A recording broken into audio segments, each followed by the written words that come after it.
I'm a passionate ocean lover, and I want to educate everyone on this amazing ocean world.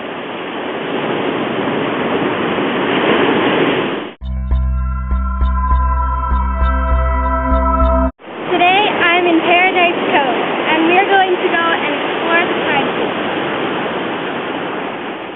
Tide pools lay on rocky shores along the coast, tucked in the rocks that line the shore. Tide pools range from small puddles to large ponds. These pools provide homes for countless plant and animal species, some exclusive only to the tidal environment. The tides come in twice a day, replenishing the oxygen and food supply in the tide pools.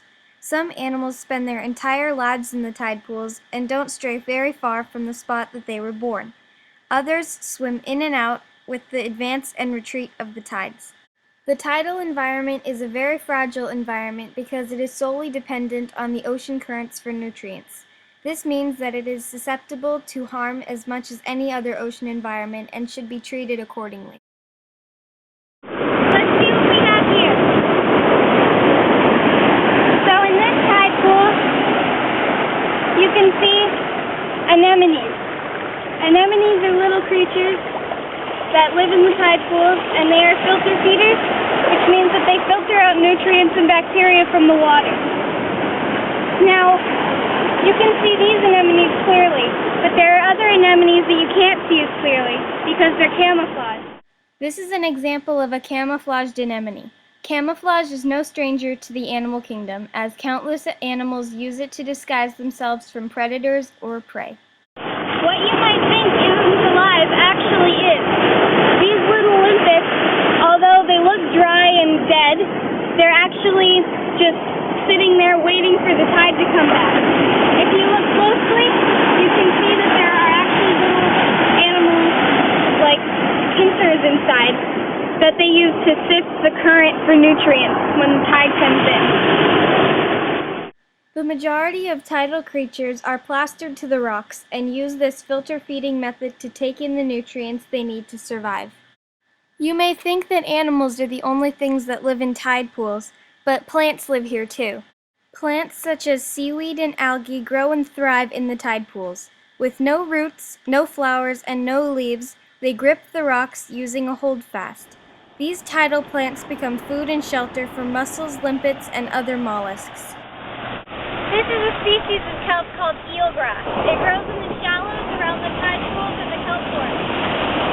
What's nice about kelp is that they have this thing called a holdfast, which clamps them onto the rock so that in strong currents they won't drift away.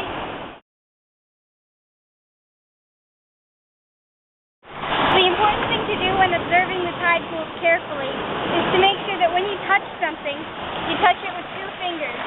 One finger is probing, and more than that is like you're going to grab it. So it's nice and safe if you touch with two fingers. One thing that a lot of people do when they go to touch an anemone is stick their finger right in the center of it. Please do not do that. It hurts them and it makes you feel very uncomfortable. What you want to do is touch it with two fingers and don't poke. The most important thing I want you to take from this video is that we need to observe and preserve the tide pools. By observing carefully and making sure that we observe in the right way, we preserve the tide pool's natural ecosystem.